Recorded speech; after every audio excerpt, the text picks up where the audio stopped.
Present by Magahi music recording studio Guraru. हमर जान के आज हो खाता सगाई दवाई खाए मार जाती मोर परान हो जाई है आज से पराई दवाई खाए मार जाती दवाई खाए मार जाती दवाई खाए मार जाती दूसरा नाम कली हले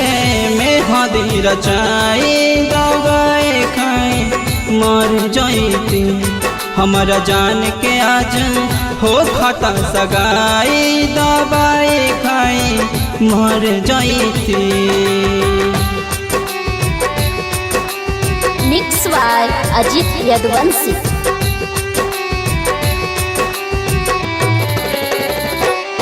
हमारा जान के आज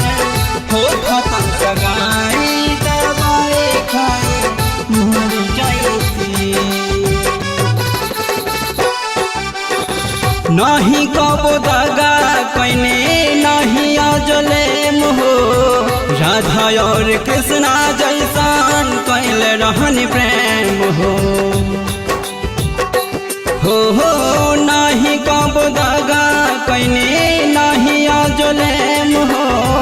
राधा और कृष्णा जैसान कैल रहन प्रेम ई जुदाई हमसे सहल न सहाई दवाई खाए मार जाती ई जिंदगिया नहीं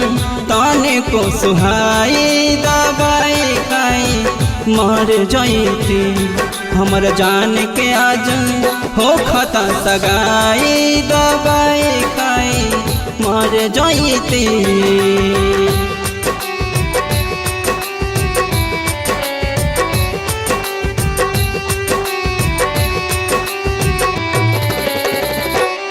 हमारा जान के आज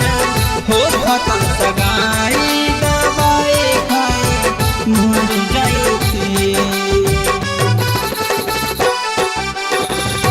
काए विधाता का तू लिखला तकदीर में लिखला न नामवा ओकर हाथ के लकीर में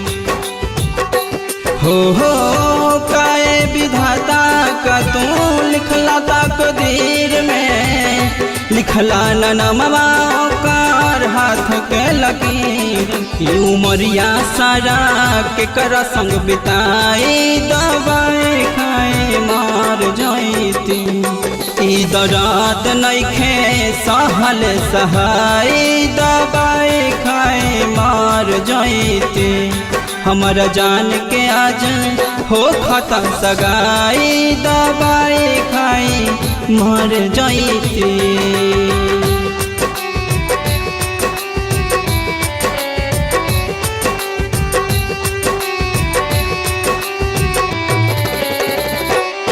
हमारा जान के आज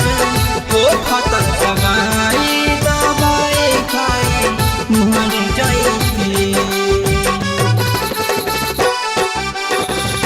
तड़पा तजिया हमरा सोनी सहनाई हमारा विरासत के हूँ और लेके जाए हो तड़पा तजिया हमरा सोनी सहनाई हमारा विरासत के हूँ और लेके जाई काहे कैलू तू अमित से बेवफाई दवाई खाए मार जाती हमारा जान के आज हो खाता सगाई दवाई खाए मार जाती मोर परान हो जाई है आज से पराई दवाई खाए मार जाती।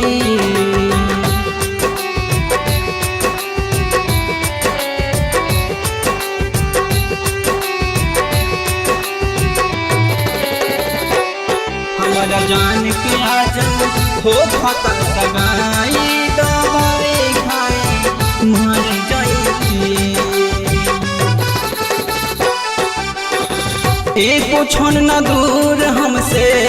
रहलू कुआर में बोल बोला कैसे रहबू पियावा संग ससुरार में। हो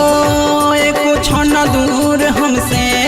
रहलो कुआर में, बोला कैसे रहबू पियावा संग ससुरार। हंसत खेलत जिंदगी में कैलू तबाही, दवाई खाई मार जाती हमारा जान के आज हो खाता सगाई, दवाई खाई मार जाती मोर परान हो जाई है आज से पराई, दवाई खाई मार जाती।